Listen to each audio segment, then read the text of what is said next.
Hi everyone, good morning, good morning. Thanks for coming for the Sri Andrew series talk. We used to have it every day. Some new students are here. So this is Sri Andrew, which is very popular among us, among the DBA student.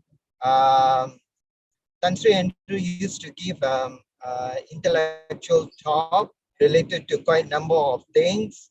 Today, Sri Andrew is giving a talk on the business model, which is some of you related to your research and all those things. I would advise the end of the session, please ask questions to Sri Andrew. He is very experienced, very knowledgeable person in many aspects. So Sri Andrew, over to you, Sri. Thank you very much indeed. I hope you can all hear me. Any problems? If you have any problems, please just raise your hands, okay? I mean, on the computer. Right. I have not talked to you for quite a while because you've been in the good hands of Dr. Anba. And so when Dr. Anba asked me to give a talk to you, I thought I would give you something that I think is very much topical today. And that is, how is digitization transforming business models? Okay. I was last week, I went with the World Bank chief economist, the World Bank chief representative in Kuala Lumpur and their team, and visited some electronic factories in Penang and Bayan Lepas, as well as Batu Kawan.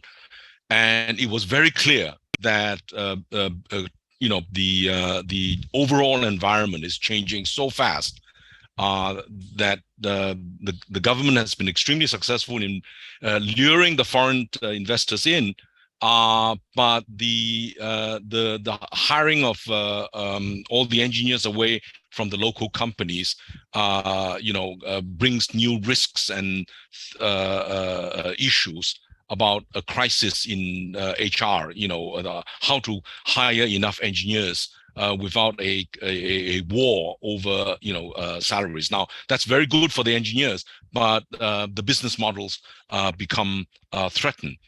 So it gave me the inspiration that I should talk to you because this is extremely topical, and I had very good discussions with the World Bank economists in this area, and I've given various talks to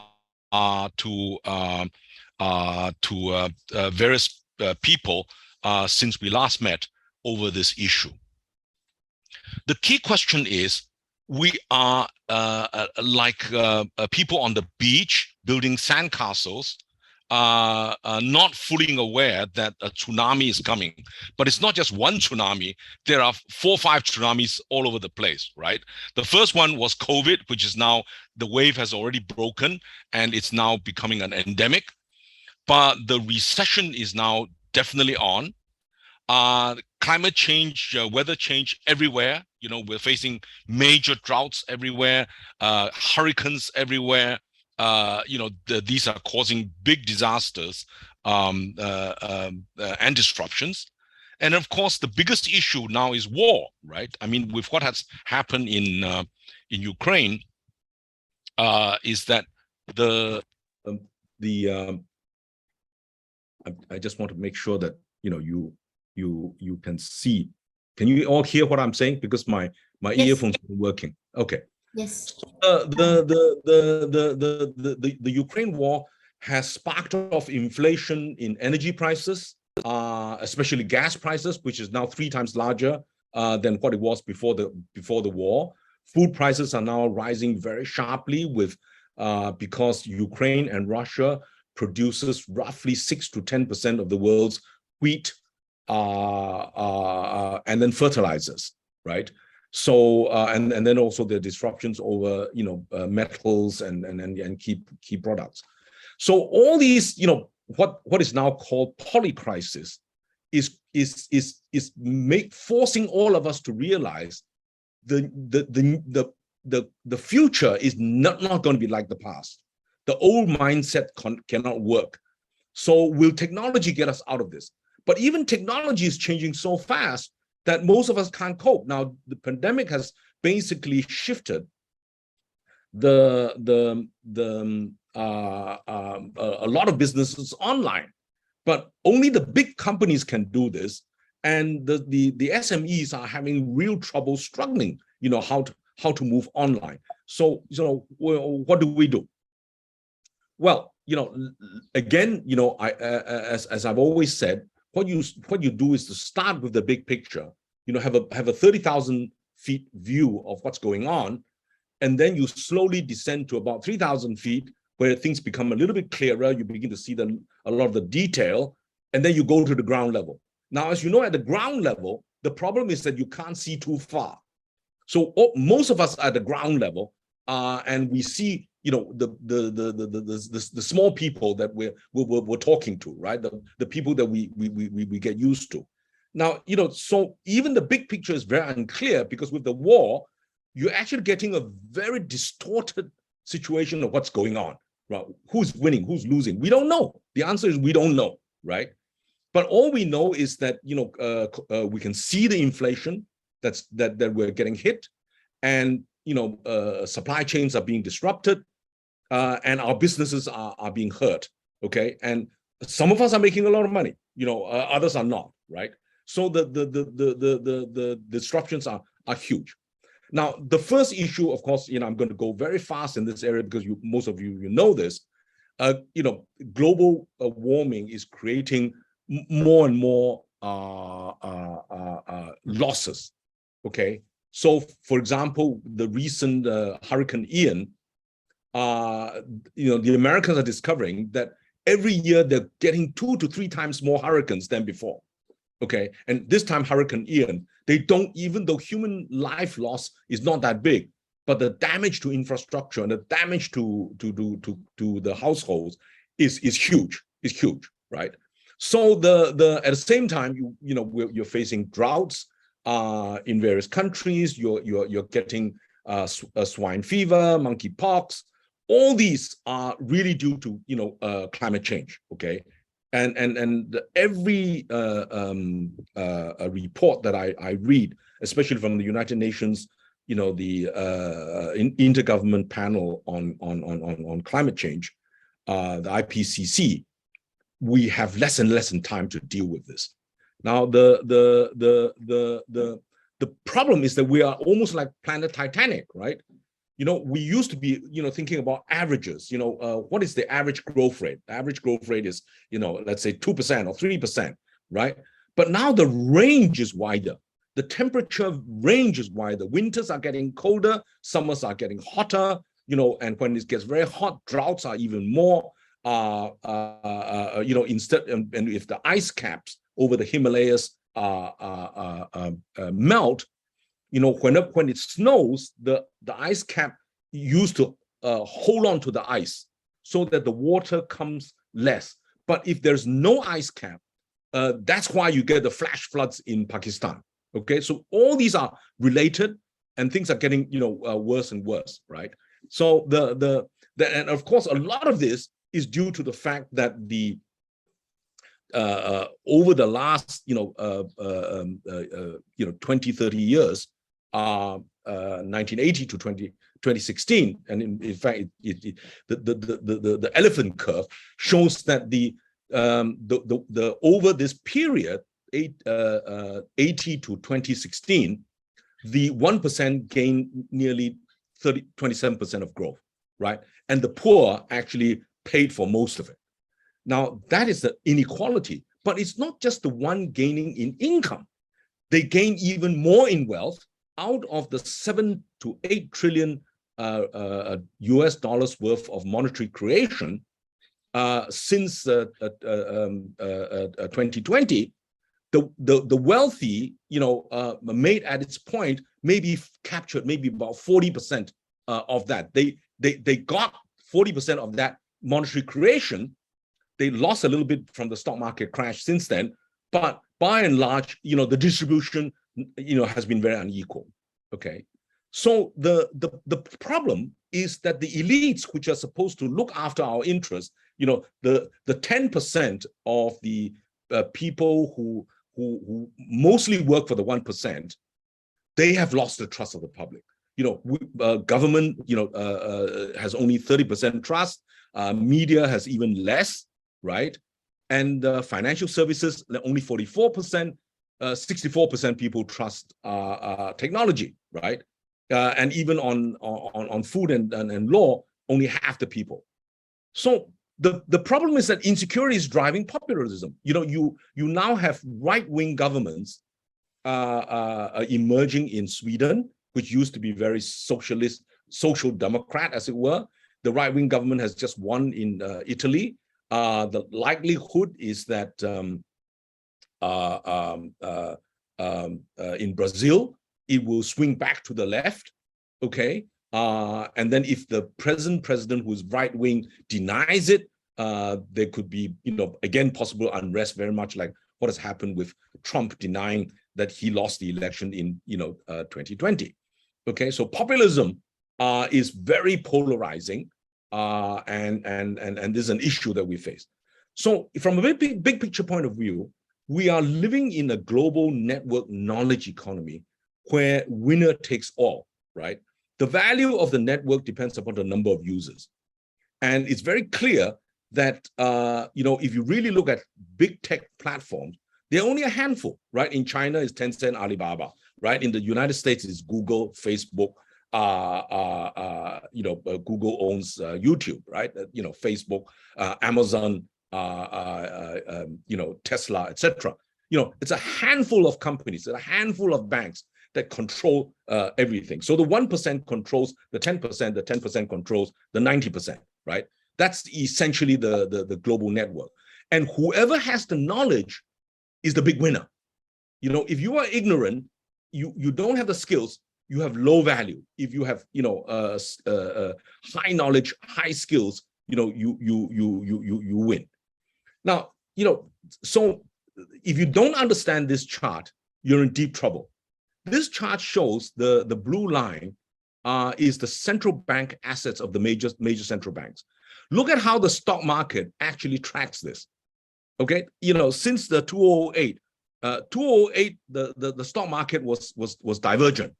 Okay, but after 2008, you don't have to predict the S&P 500 stock market index. Okay, you just look at what the central banks are doing. Whenever the central banks start printing money, the stock market goes up. When the stock market goes up, it's not the poor that own stocks, it's the rich that own stocks, right? And when the central banks start tightening because they wanted to deal with inflation, the stock market, plunges, right? And so, even the business model of asset managers is changing because, you're not looking at the fundamentals of, is the economy doing well? All you need to do is look at how the central banks print or do not print money, which is why former central bankers are becoming very expensive consultants. They are giving advice on why and how the Fed is doing, etc. But the central banks have lost the plot, right? I mean, when the Bank of England starts saying, oh, we must do something, but they never did said something, right?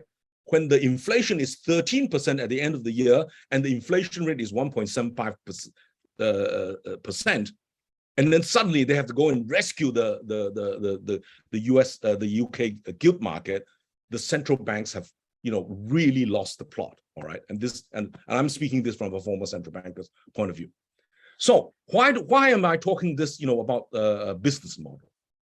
Now, I share this with you because one of the good things that I learned when I was learning to be a chartered accountant, I worked for Arthur Andersen, which was the most creative, technology-biased accounting firm, one of the big five, and they went bankrupt because there was a split in the company. The technology part of it became Accenture, and then the audit part, by trying to capture market share, collapsed, right, because of legal suits. The Arthur Andersen taught me, as a young chartered accountant, whatever you want, whatever you do, think about the business model, follow the money. Okay, once you begin to understand the business model, you begin to understand how you make money, how the company that you are auditing makes money, and how business is conducted, from company to industrial sector to nations, and then at the global level. So the former McKinsey consultant Eric Weinhocker used to say that wealth is created by three things: physical technology, which is basically the science; social technology is the organization. You need the firm, you need the conglomerate, you need the state, you need the technology platforms. But the third part, so the PT, physical technology, social technology, ST, and the third one is business models. Because how the company or individuals think about making money is absolutely critical in this market-based age. Now, the problem with the free market business model is that you are free. If you are free and greedy enough to do anything, you can break the law, you can hide your losses, you can cheat, you can manipulate. That is not sustainable. Okay, so but the business model of how people make money is very critical, and that's why we need to think through this. Now, to a large extent, the big issue since the 1980s is the acceleration of digitization, right? I mean, those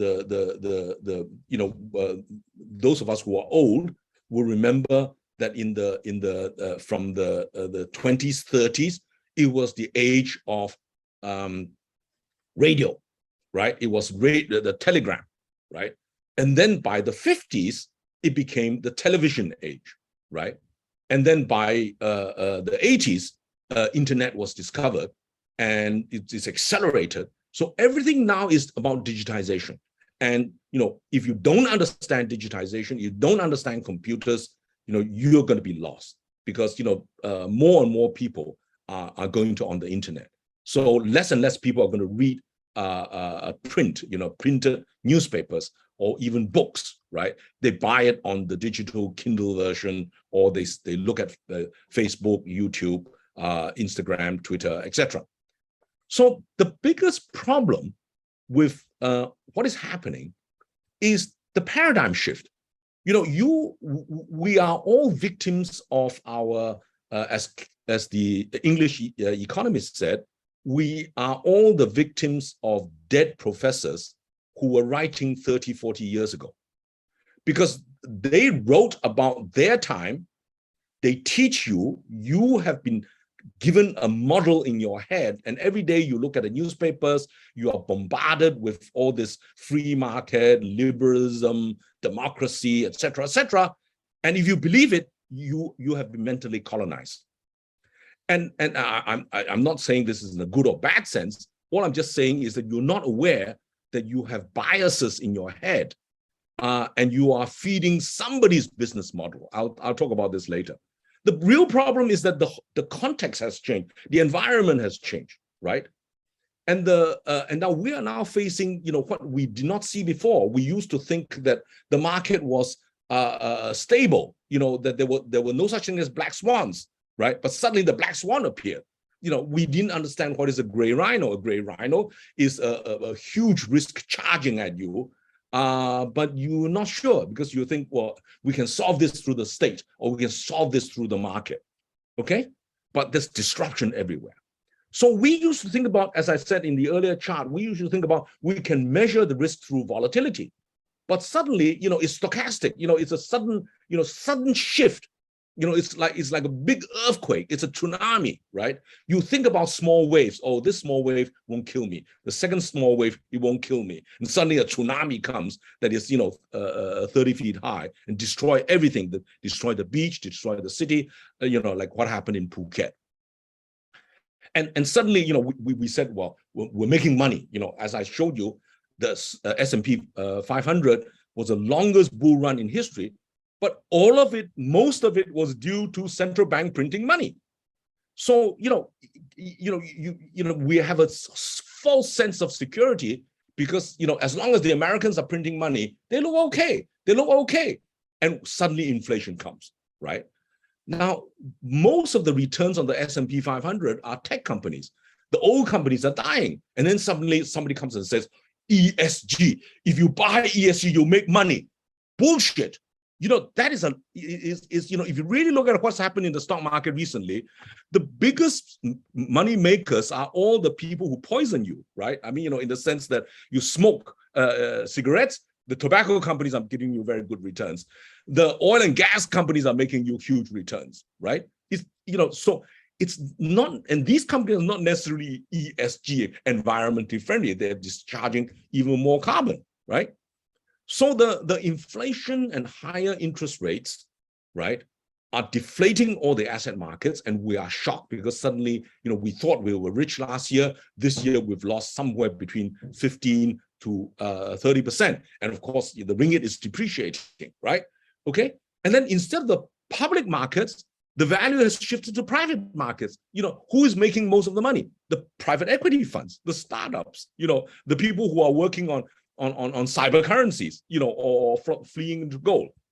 So the business model needs to be rethought, right? We really need to rethink through this. So, basically, what is a crisis? A crisis gets rid of those old business models that do not adapt. And when the old ones die, the new ones will arise. And if you're still sticking to the old business model and that dies, you're going to lose all your money. So you really need to put your money in the new business models that can work. How do you think about that? That's the key issue that this part of the lecture will be. So if you step back a little bit, you think about this. Industry 1.0 was about mechanical production. It's all about engineering.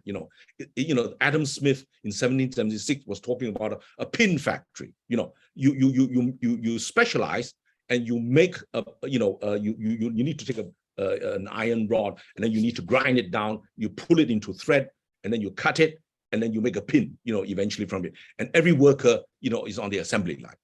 That's the industry 1.0, right?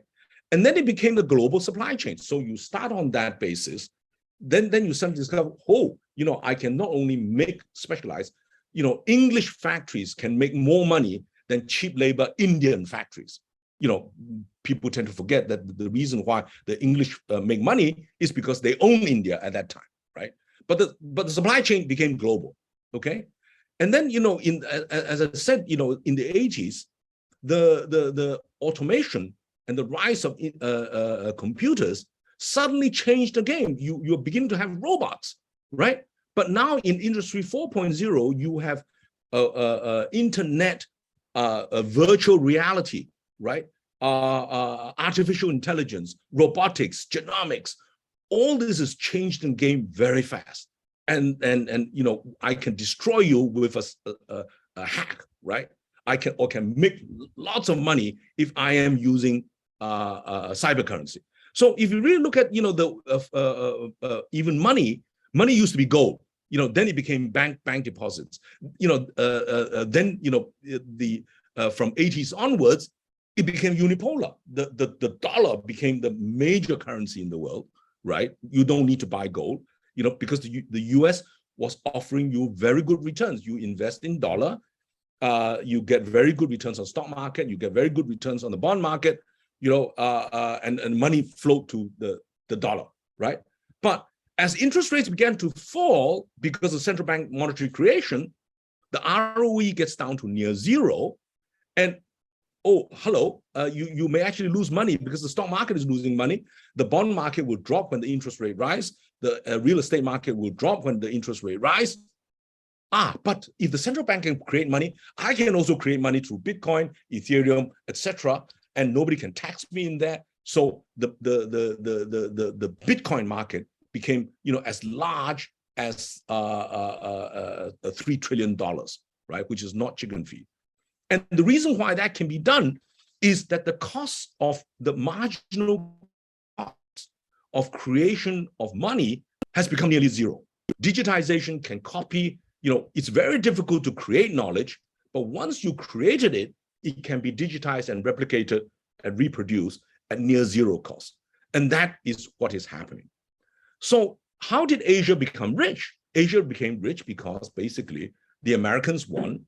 Basically, they told the Japanese, you make cheap things for us. And the Japanese, revived their manufacturing, created the Asian global supply chain. And the Japanese concentrated on hardware. They make cars, they make very good products, right? But they lost out because they didn't focus enough on the software. Okay, so and I'll explain this later, right? So the Japanese had Japanese standards that were not global standards. The Americans were clever. They went on global standards, right? The Chinese could go on Chinese standards, Alibaba, Tencent, they were Chinese standards, but they were using open source software, from Google, etc. So, Huawei, using those standards became world leader in their phones and in their 4G infrastructure until the Americans, shut the, locked down Huawei, right? I mean, and finance 3.0 was trade finance, and then became, industrial finance, and then capital flows, and then now it's turbocharged by derivatives. So the digital revolution reduces the cost of entry, which meant that new firms that you never thought of before suddenly has become very large and very important, okay? And then the global supply chain was the main channel for globalization. And that's how Malaysia grew, because basically Malaysia was a major producer of rubber and tin, rubber for car tires and tin for tin cans, right? And also soldering in the electronics. And then Malaysia diversified into palm oil, timber, and oil and gas. And today, 50% of Malaysia's exports is actually engineering products, mainly from Penang, Kedah, and Selangor, right? So the issue about the multi-dimensional digital business model is still trust. You're using technology, but trust is the key. So now let me very quickly move on. Now, so in a sense, the globalization networks were three levels of network. The first one was the physical network, right? You actually have a trade. And even trade, moving cargo around, is very expensive. That's why when shipping costs came down, the globalization actually improved better than in the old days, moving things only by railway, okay? And then, of course, you want high value, you go by air. So trade, is still physical. But finance is digital, right? Basically, finance, we used to do it by radio, then we use telegraph, then we use fax machines, and today we do the internet. And I'll explain this later. But today, the data network, is in the cloud. It's no longer on single machines, and they can move things, at 20 times speed than 4G, right? So, and when we move into 6G, it's even better. And that's why, the Americans had to stop Huawei, because if Huawei gets really competitive, the Americans will lose out in this area, okay? So now I come to the very key issue of why some business models succeed and why some business models fail. Now, some business models succeed because they carve out a market niche where their product and services and the market cannot be easily attacked or copied. And that's exactly what Warren Buffett invests in. He doesn't invest in any company. He basically invests in companies that have very valuable franchises, such as Coca-Cola, Walmart, Microsoft, right? Okay? And these are markets that are very difficult to attack because, the minute everybody thinks about a fizzy drink like Coca-Cola, okay, then it's very difficult to attack Coca-Cola. Pepsi-Cola has tried, hasn't succeeded. National brands have tried, it doesn't succeed, right? Microsoft, the minute you buy any machine with the Windows, you have to pay Microsoft, right? That's very well guarded, okay? So but how you measure business model is through gross profit. Gross profit is total revenue minus cost of goods sold, right? Then that essentially is your gross margin. Now, if your gross margin is significantly larger than your competitors or the industry average, the company actually has a franchise or monopoly rent. Okay, it's not always that monopoly is not there. It just give you a simple illustration. Kodak used to have a monopoly rent. Every time you took a picture using film, the chances are 80% you'll buy Kodak, 20% Fuji, which is basically a copy of a Kodak, right? The minute digital came along, Kodak did not understand it. That rent was wiped out. Today, Kodak is nowhere. Okay? So, but the other areas is the companies with great cash flow, right? The one who are not bleeding money are able to survive. Okay, and that's why companies that have monopolies have good cash flow, right? And that's why they survive when all the small companies die. The big companies, you know, have good cash flow, they survive, right? Because they can also borrow, okay? But most businesses have to put money up front, okay, to invest in fixed assets or intellectual property, okay? And then they succeed when they reach scale, speed, and scope. And this is a big story of success, right?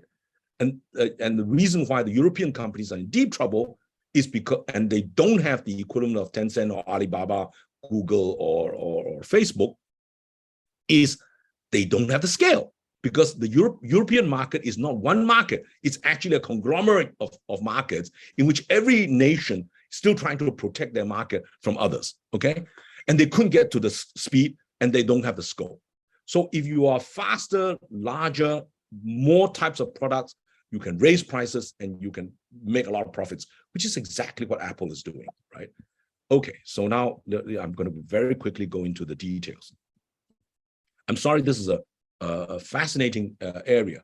Now, one area that you can, your business model is either you go vertical integration, which is you acquire all the companies in your area of business, right? I mean, you know, not just your area of business. So the example is Shell.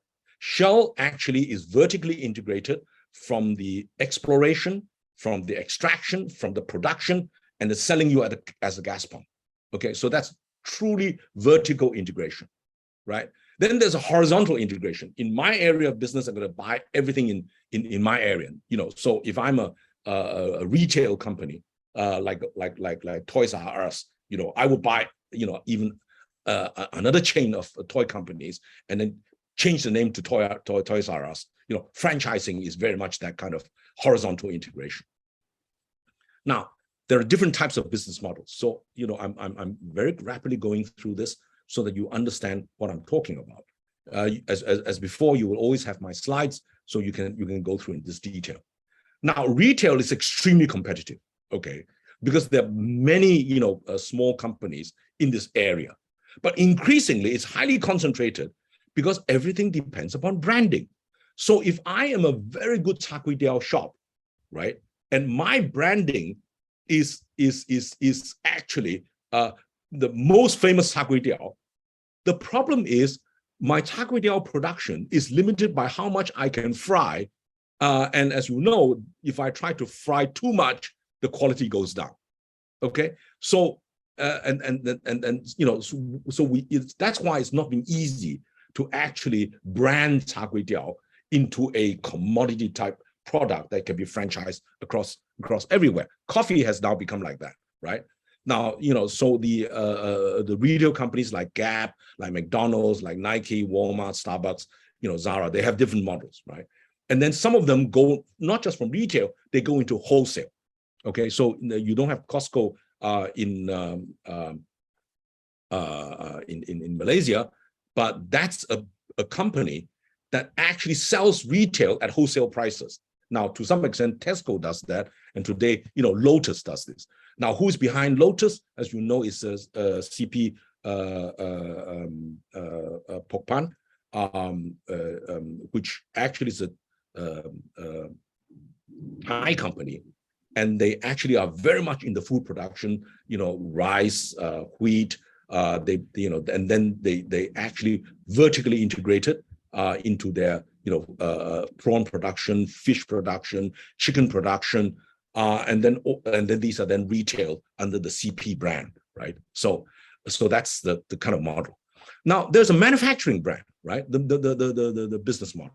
The manufacturing actually, produces from for final or intermediate products, right?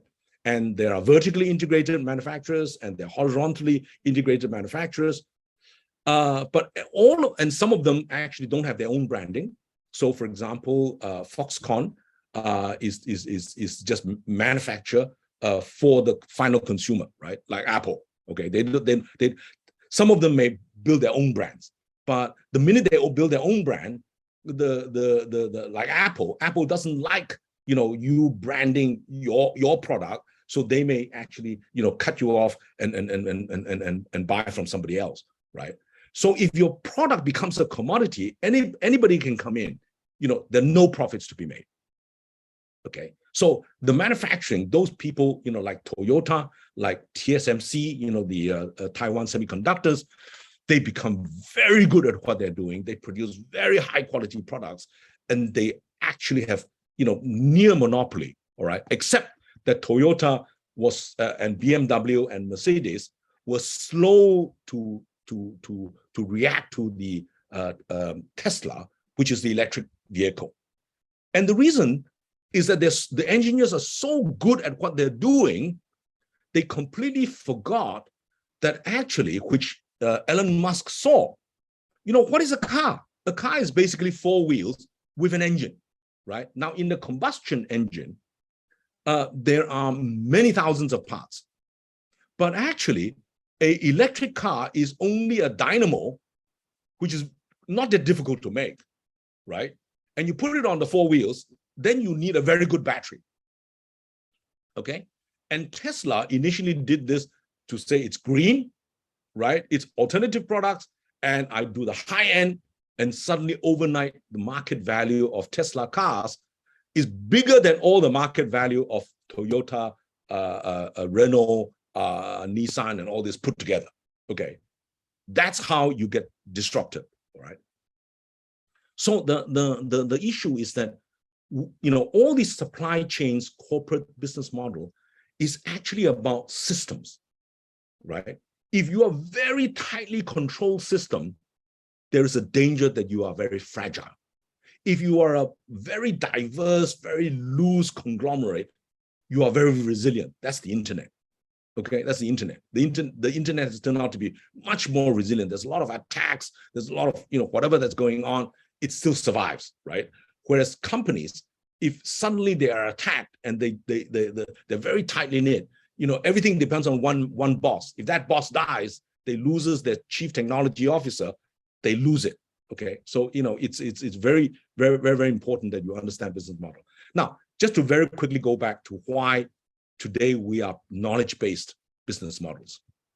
Okay, well, the simplest one is doctors and lawyers and consultants. Okay, now you can fee for service. You charge by the hour, you charge by the day, negotiated rate, right? Then there is a subscription, right? Insurance companies, exactly that. You subscribe to them for an annual fee, and then you get the package, a menu of services, right? So today Netflix did that. Okay, how did Netflix win? Well, we used to be able to say, well, we want to watch movies. Well, we had to go to a cinema to go and watch movies. Then when TV is available, we have to subscribe to the TV channel, right? And then, when the DVD was available, we just borrowed the DVD or we hired the DVD, okay? And then we pay a fee, or we had to buy the DVD. And then suddenly Netflix come along and you have all the movies you want, just give me a small fee, right? And that's why, it got a lot of customers. And then there's a freemium, right? The freemium is basically, I give you very cheap service. Everything is free at the start, which is exactly Facebook, Google. They give you free service. And then if you really want more service, then you pay a little bit more for it, right? And so those examples are today's physical newspapers, have a high fee. Digital is cheaper. But if you want more exclusive information, you pay for the premium version, right? And today, that's the way the business model works. So, but even in the manufacturing, area, I'm talking about services now. So the blend between services and software and hardware is this. Intel today has the market value that is lower than AMD or NVIDIA. Why? They are both actually in the semiconductor production. But Intel is still manufacturing their semiconductors, whereas AMD and NVIDIA design the chip and then ask TSMC, Samsung, and Broadcom to go and make it. I only specialize in the, so I am not asset heavy. Okay, I'm asset light. I only concentrate on design, protected by my IP patents, right? Okay, like Apple, the minute Huawei was destroyed, Apple became not quite near monopoly, but even Samsung has difficulty competing, right, against an Apple phone. Okay, and today if you open your YouTube, the chances are of 70-80% you are getting an iPhone 14 advertising. Okay, huge on this area, right? And every time you open your phone, you will get that advertising, right? But they not only just design the phone, but they leave the manufacturing to people like Foxconn. They now even go down to the chip, and then they go and tell TSMC or Samsung or Broadcom or whatever, or Intel, please design for me, okay, the chip to my specification. Now I want to share with you the Li and Feng model. Li and Feng model, when the two brothers came back from Harvard to Hong Kong, they realized that most Hong Kong businessmen were still in the manufacturing side. But manufacturing was very competitive. When you go and make shirts or make plastic flowers or make whatever you want to make, and yes, you can go down to China to get cheap labor, right? But your margin was only 10%. Because every time you make a shirt, somebody else will come up with a cheaper price to say, I'll compete with you. So the margin was only 10%. So they looked at the market because they studied in America, and they said, look, the price of a shirt in America is $100 US. The price to manufacture the shirt in Asia may be $20. But the difference between, so if I make 10% of that $20, I make $2. But if I make 10% of the difference between 120, which is $80, I make even 10% of $80, I make $8. So the business model was no longer in the very tough competitive area of manufacturing. It was in the logistics, high margin business. And Li and Feng built $1 billion business in that area. The other area, example is Zara. Zara did not say, I want to, the old clothes model was that, if you design something, you send it down to Asia to make, used to be China, but today it's in Vietnam, Bangladesh, Sri Lanka, etc., etc. But Zara said, no, I don't want to make it so far away. I actually design it, in Europe, okay? And then I will manufacture this in, let's say, Eastern Europe, where the labor is cheaper. And then, the manufacturing is very close to the market, what is called nearshoring. And then I can supply the design and put them onto the stores very fast. And they are one of the most successful companies in Spain, right? So business model is really about three things: talent, funding, and branding. Okay, I've shared this with you before. The Harvard professor pick important problems, fix them, and tell everyone, right? It's about funding. If you have no money, you can't scale, right? And you can't build a trust. If you don't have the talent, you can't do anything. All business models are about people. But if you have the talent and you don't have no funding, and then you don't have the trust, you can't do anything either, right? So it's like a three-leg stool. You need the funding, the branding, and the talent. How you manage that is your business model, okay? So why is trust so important? Well, the Chinese word for trust, for those of you who know it, is actually two parts. One is ren, right, which is the left part, left radical. The other word is a word, the what you say, right? Sorry, right? So the man plus word is actually, the man who keeps his word is trust, right? Now, the philosopher, the Ming Dynasty philosopher, 16th century, Wang Yangming, said that knowledge and action are one. Okay, I translate it, vision, which is knowledge, what you imagine, execution, which is action. Vision without execution is delusion. So actually it is, in order to do anything, knowledge and action are one. How do you deliver? It's actually about brave heart. It's about your will. Because when you want to act, you are a warrior. And the Chinese word for will is actually a brave warrior with a heart. That's brave heart. Okay. So, everything's about trust. When the leader is willing to take risks and want to go, you're going to win. So now how does digitization, transform everything? I'm sorry, I'm running late on this, but as you know, information, the knowledge is basically digitized. It can be copied and replicated at zero marginal cost. Knowledge basis from agglomeration. When there are many smart people in the same cluster, it will work. Silicon Valley started not because it was just one man who's very smart. It was 5 basic universities: Stanford, UCLA, UC Berkeley, San Francisco, and Caltech. These very brilliant engineers went out to create the Intels, take ideas from the US Defense Department, and then, that's how Silicon Valley, created. And today we have that cluster in Bayan Lepas and Batu Kawan, right? But it's not enough. It depends upon the government to support this.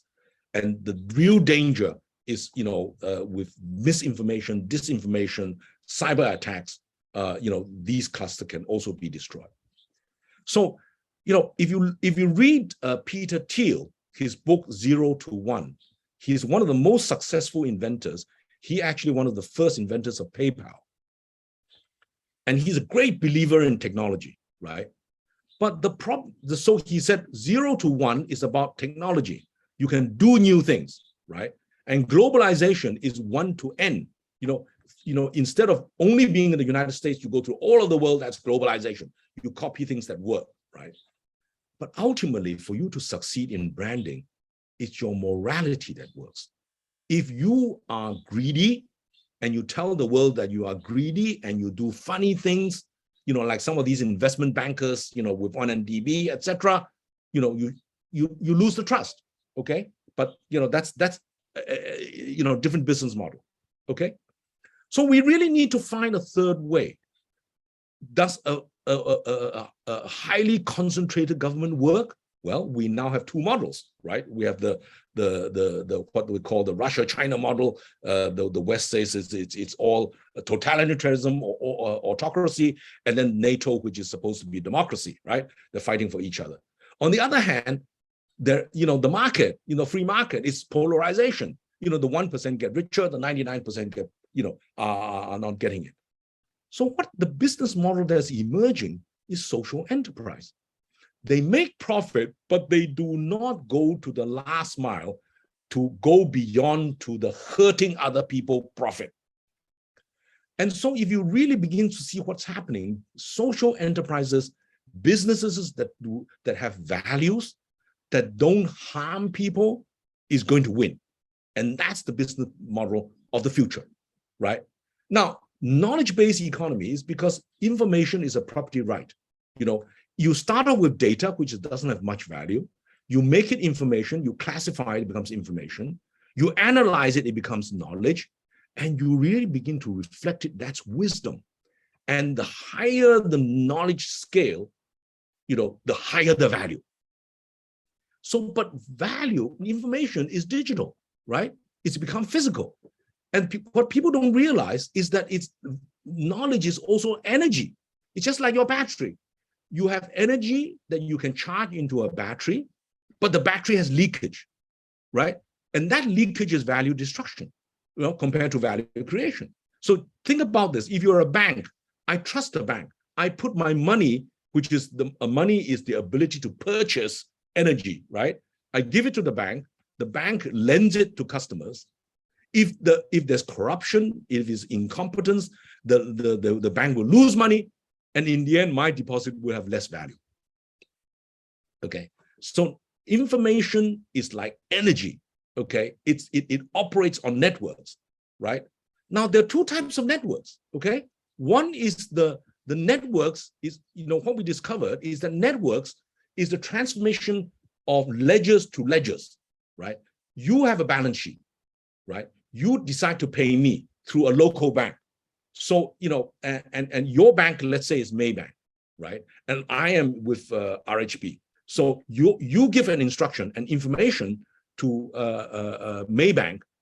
Maybank will give an instruction to Bank Negara. Bank Negara will transfer the value from Maybank to my bank, which is RHB. RHB will then get reported that information and then transfer this to me. So it's hierarchical. Okay, it goes up in ledgers up to a hierarchical.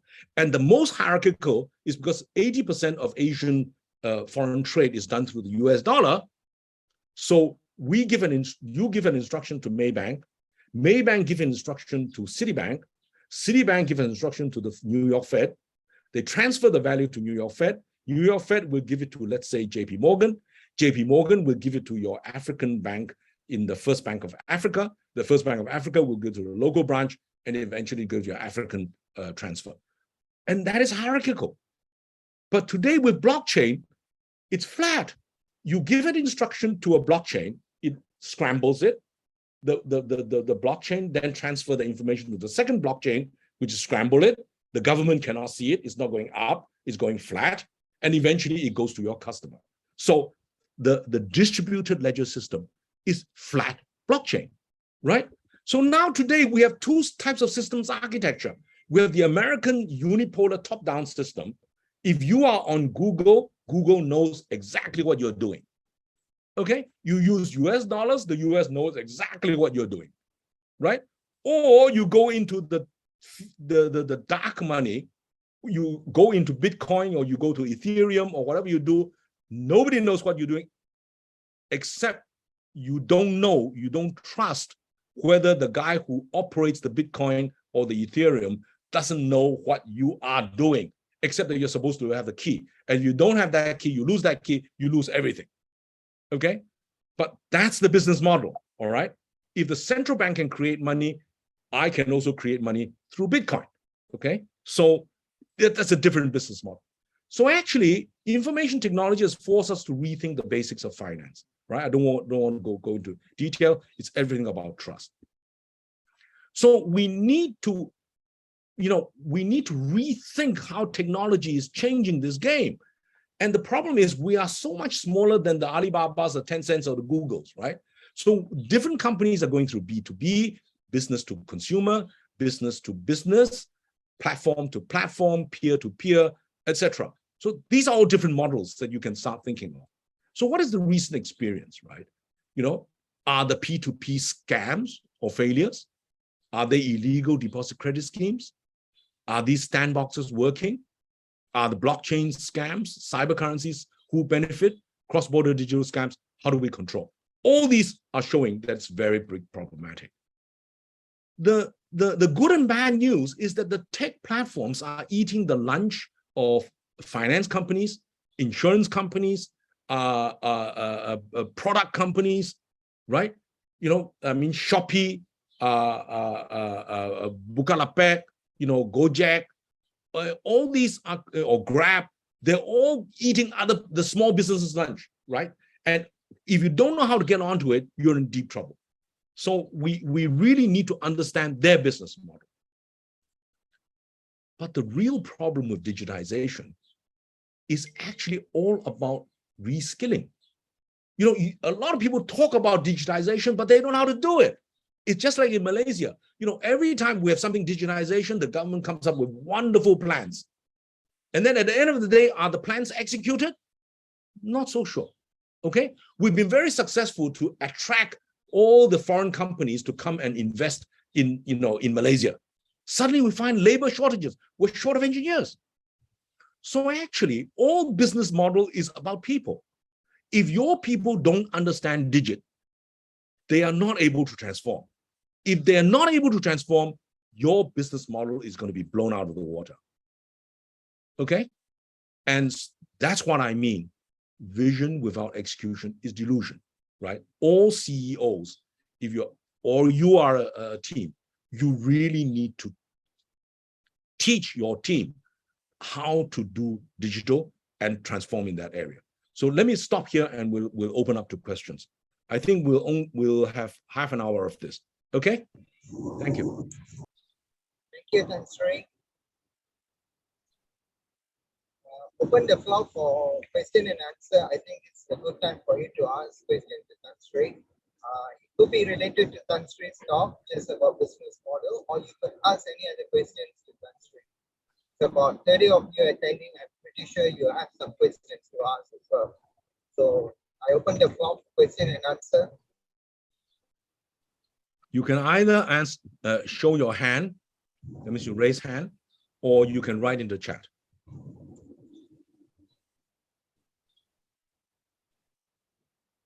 Hi, morning. Sri Andrew. I'm Miss Lau. Okay. Yes. I'm from KL. I'm Yes. just curious of all the model or example that I showed. They are mostly MNC or North America, Europe company. What are the real example of Malaysian company or even MNC in Malaysia that we can really relate to, that digitization, they fail to do digitization and causes all these losses that you mentioned? Well, you can see, right, the companies that succeed. Let me give you an example. Right? Today, if you look at a good business model, is DIY, right? Or maybe Sengq, right? The Sengheng, right? Okay. Or even the pharmaceutical companies. Okay. You realize that during the pandemic, everything needs to move online, but you still need physical branches. So the pharmaceutical company that has a very good online presence actually is able to put prices, good support, is going to be a winner. Right? So you're more likely to buy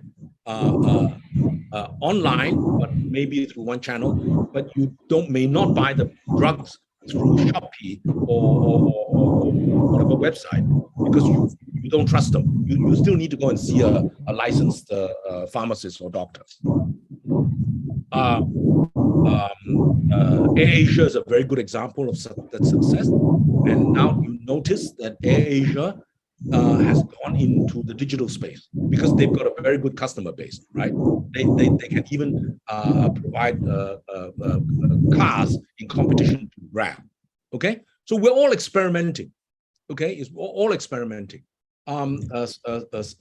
Sengheng, for example, is daily bombards your phone after you've bought from them. They bombard your phone with ads on what is cheap, what is good, etc. They don't spend so much. They do spend also on the newspaper advertising, but actually their digital side is very, very effective. Malaysia is actually a very good example how the young are now beginning to transform the business using technology. But our problem now is that the people who are very skilled are now being hired away in Singapore because they can get 3 times the gaji because the Singapore dollar is 3 times ringgit, right? How we begin to help the SMEs rethink the business model is exactly what you guys who are doing the DBA should be thinking about. And most of you are working in the business, so you really, if you start thinking business, you will start creating business. Okay, thank you. Very good. Any other questions, please? As a DBA student, I don't think so. You should be afraid to ask questions. If you don't ask questions now, you will have a dissertation. No, you are already anonymous to me because I can't see you most of you are not switched on. but don't feel free to ask questions, because it's not all the time that I'm available. Okay, here's a Gui Han Yang, right? He says, any business models for rural tourism such as eco. Okay. The why, that's a very good question, right? The reason why small businesses don't work is that they don't know where their comparative strength is. What is so special that people will want to come to you? Right? You have to have market differentiation. I mean, that's why, if you're good in char kway teow, anybody can, not everybody can make char kway teow, but it's not that difficult to make it. You know what I'm trying to say? Right? You just have to, and that's why, if you look at the char kway teow successful businesses, the guy who's making very good char kway teow is able to charge up to 20 ringgit, per dish, right? Whereas the other char kway teows is probably around somewhere between 4 to 6, 7 ringgit, right? So the issue is, think about your comparative advantage. Okay, how do you get your messages out there, right? And the answer is, in the old days you used to advertise, but today, as you know, in restaurants, you open up your phone and you say best char kway teow, near me, and there will be come up, and the chances I'll go there, right? So because it is all the second is by word of mouth, right? So when you are dealing with ecotourism, you really need to have differentiated products. Now, and that comes back down to success of business models, which goes back to, where is your funding? Where is your branding? Where is your talent? If you don't have the talent, you just can't do it, right? But if you pay peanuts, you're going to get monkeys, right? I mean, so you really need to pay. But to have money to pay, you have to have deep pockets. So who is willing to do this? And they will only invest in you if they have good trust, right? So the business model, is very not that difficult, but very difficult. You just have to sit down and think of the issue. Okay, Tan B. Lei says, what is the business model of fintech industry? The fintech industry is dead. I'm making a very strong statement, because everybody used to be able to think that, if I actually design a product that be cheaper than what the banks are providing, what the asset managing are charging, I will win. The trouble is, your customer base is very small. Everybody is in the same fintech business, right? They may have some talent, somebody is very good, but suppose I want to do payments. Okay, Grab is now going into payments. Grab is one of the consortium that's got a cyber bank license. When you as an individual get a banking license, the chances are very low. Okay, so what is the fintech business model? The fintech business model is that I make my business good enough, and I hope that one, either a very stupid bank or a very smart fintech platform will buy me up. You see? Because I simply don't have the money to take my fintech up to the scale of Tencent or Alibaba or Google. So what I do is, it's just like a beauty contest, right? I beautify myself up to a level in which somebody says, oh, very nice, very good fintech startup, very good ideas, very good talent. I buy you. I pay 30 million for you or 100 million for you. But them, $500 million company, 100 million, nothing. But if I like your idea, I like your talent, your ideas will come into my business model, and eventually I can take it globally, right? Because for you to take that startup business to be global, the chances are very low. Okay, so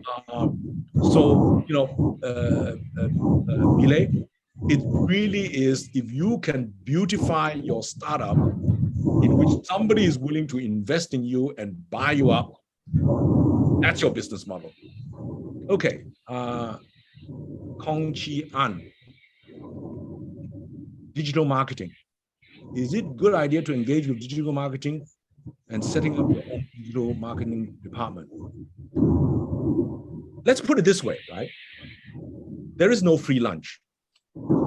Sometimes you have to pay for expertise. And sometimes the cost of learning that, reinventing the wheel, is very expensive. So whether you do in-house or you do outside, depends upon you. Now, you know, I've seen a lot of this, right? There are a lot of startups. They say this young guy comes in and says, you know, guy, when I use guy, is a he, you know, he or she. I really, you know, it's this gender free. They said, you know, I know about this area. Oh, very good, very good. You know, you will become my chief technology officer, and you will help me do my fintech or my digital transformation. As I said, if you don't understand the business and you're hiring somebody who really doesn't understand the business, you're in deep trouble. The real business leader, you know, is somebody who has done the business from scratch. They understand the technology. That's why the successful guy is not some guy who actually is in the same business. You know, take palm oil, for example, right? Why is it that palm oil companies have not been able to invent products downstream? The answer is the palm oil business is basically sell at 3,000 ringgit per ton, cost of production 1,000, make 2,000 ringgit per ton, and then wait for the palm oil prices to go up or down. I don't have to innovate. And you know, at most I go reduce the price of 1,000 cost because I import more cheap labor. Nowadays I can't do it. Okay, that model is not sustainable. If I can't get a cheap land, I'll go to Indonesia. What happens in Indonesia? I create competitors to myself that cannibalize my own business. Right? So the palm oil business is going nowhere. Right? It's going nowhere. And that's why palm oil stock market prices have not gone up, because investors understand this. Right? Okay. So, you know, the old saying, you pay peanuts, you get monkeys. You know, sometimes you have to pay a lot for new knowledge and, you know, for expertise. Okay. And that's why, you know, people go to the more expensive firms. I'm not suggesting that you don't do something in-house. It really depends upon your own expertise. Okay. The business model of a semiconductor company. This is a huge exercise. There is a very good YouTube channel called Asianometry. Okay, I don't have time, but you just Google it on YouTube, which tells you all about the semiconductor business. Okay, I recommend you go and watch it. He does very good stories on why TSMC succeed, why Samsung succeed, why others fail, etc., etc. Okay, my question is how corporate governance. This, you know,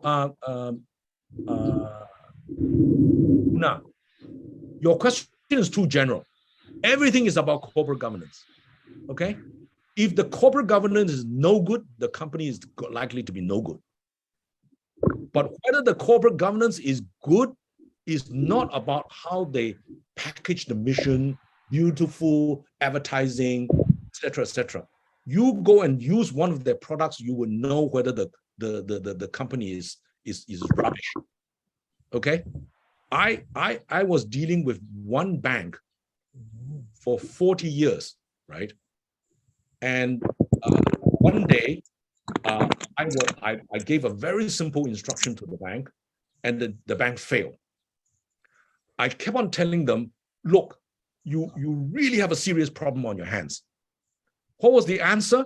The bank sent me a computer printed letter saying, dear Mr. Sheng, if you have a complaint, how much do you want to settle? I told them, I wrote back again personally.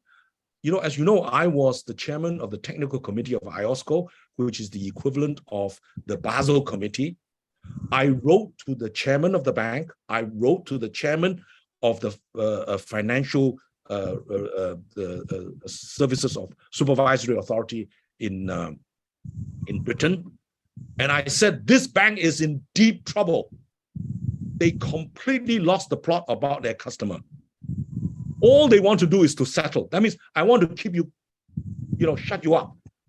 They're not looking when the branch manager, when the regional manager, when the CEO does not even bother to reply to my email, and all they say is, they knew they were wrong.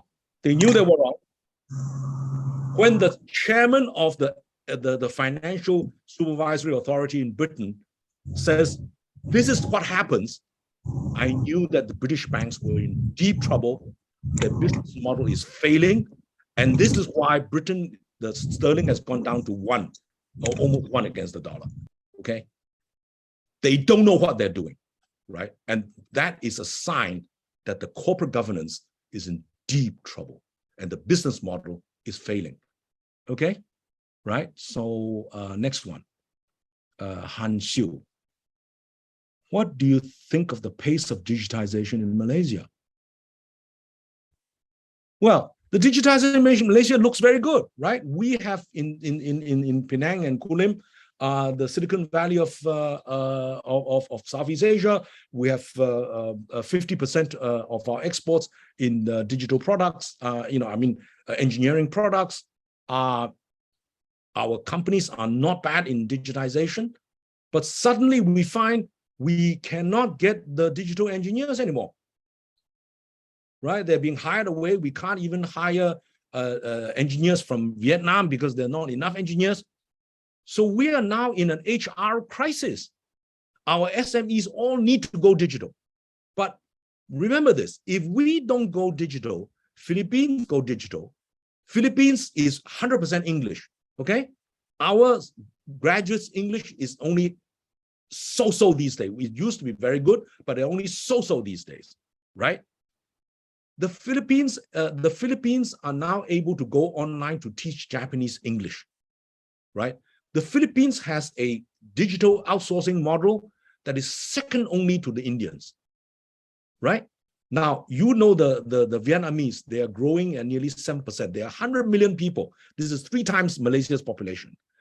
Philippines is 3 times Malaysia's population, okay? Growing at 6.5 to 7%. We are patting our back because we're saying, well, 3 to 4%, but maybe we'll go to 5%.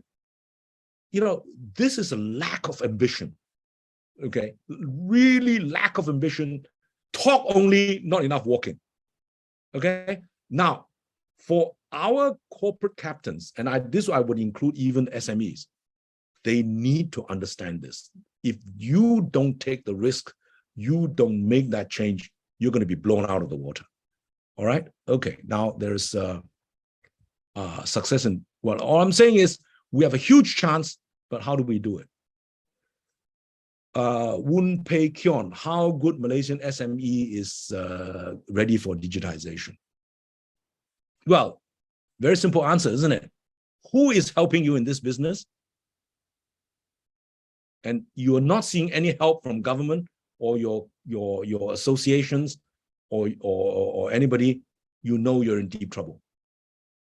Because during Singapore time, when the company wanted to go on digitization, Singapore government gives 15,000 Sing dollars for a company to hire an engineer to do this work. Are we getting that at the moment in Malaysia? All I'm just asking questions. I don't answer this. All right, Gui Han Yang, on your slide 21, service quality linked to branding. Branding. don't get too complicated, Gui. Branding is about trust. If you always deliver good value, your customers will come. But when you deliver good value and your customers are coming, the big problem is that it's just like char kway teow, you can only make limited by your skill, your one cook in char kway teow, you cannot grow. So even if you've got good brand, you don't have enough money to go to scale, your business model will always be very small scale. Okay, so when you think about the branding, the funding, and the talent, everything is about growing the talent. Okay, now let me give you a very simple story. I just saw a story today. How in Singapore, 3 young children, right, who are very well educated, gave up everything because their mother said, I do not want my hawker stall to die. So I will give the brand to you. Now, how do you grow this to the next level? That's what I call innovation and creativity. Okay. All right. Vincent Tam. Do you foresee company that can practice ESG will do better than those who do not? I'll be very blunt with you. ESG is exactly like Basel III. Talk a lot, those people cannot do the walk. What is E? E is environment. Environment is so large. The Americans, the Chinese, the Indians are pumping out all the carbon into the air. We small guys, how can we do about the environment? I'm not saying that we can't do anything. We can't influence it. Secondly, the social inequality. There's huge inequality in Africa, in Latin America, etc., and even within our own country. Can we do very much about it? Not very much. The only thing that we can influence is our own governance. Okay, right?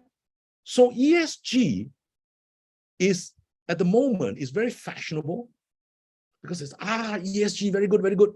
And there is this Glasgow, what is it called? Glasgow Financial Alliance for Net Zero, in which the top 140, the top 500 companies around the world, who are bankers, insurance, asset managers, finance companies, right? Financial institutions, say that if you do not comply with ESG, I will not lend to you, I will not invest in you. Alamak. When they say ESG standard, right? Who decides these standards? The International Financial Reporting Standards Foundation, IFRS. Who decides those standards? All the big boys. Now, if I am an oil and gas company in America, and I do not meet my carbon standards, I will just disclose, I have bought carbon credit equivalent to offset. Good. We will invest in this company. That is a disclosure standard. It's not a compliance standard. Do they actually comply? Oh, you in Malaysia companies, your palm oil companies are killing orangutan. Your glove companies are using slave labor. You are abusing human rights. I will not invest in you. The answer is ESG can be killing you. The ESG standard could be killing you if our people do not tell them, look, I cannot meet your standards because you are super, you have so much money, you can invest in better consultants to do ESG, etc., etc. I just can't afford it, right? So, and you don't realize the ESG standard is still under consultation. They will only fully decide on it. Actually, they close the consultation end of July. And there are, I don't know the exact number, there are 60 different industry standards. What Malaysia should be doing is actually go down to the detail and say, in palm oil, this is the standard you should be applying. If I cannot meet the standard, I die, right? So I really should go down to the detail to argue these things, all right? But are we doing it? The answer is Well, when we're arguing standards, that's the job of the MICPA, the job of Bank Negara, Securities Commission, FMM, etc. I'm too small to do this. But if we don't pay attention to this, we will be the victims, right? So, the ESG issue, needs to be tackled at the national level, at the global level. How we implement this, is actually, we have to do this all together, okay? Just can't do it on our own. I think I've answered most of the questions in the chat box. Anybody else? Any more questions?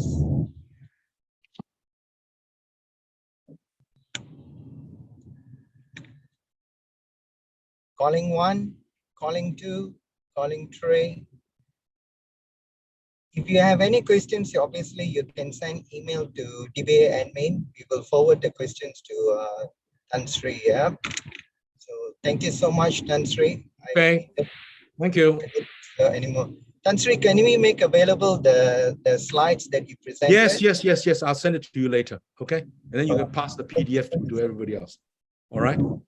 Okay. Thank you so much, Tan Sri. Thank Have a good day. Yeah. Thanks for all those attending as well. Thank you. Bye-bye. Take care.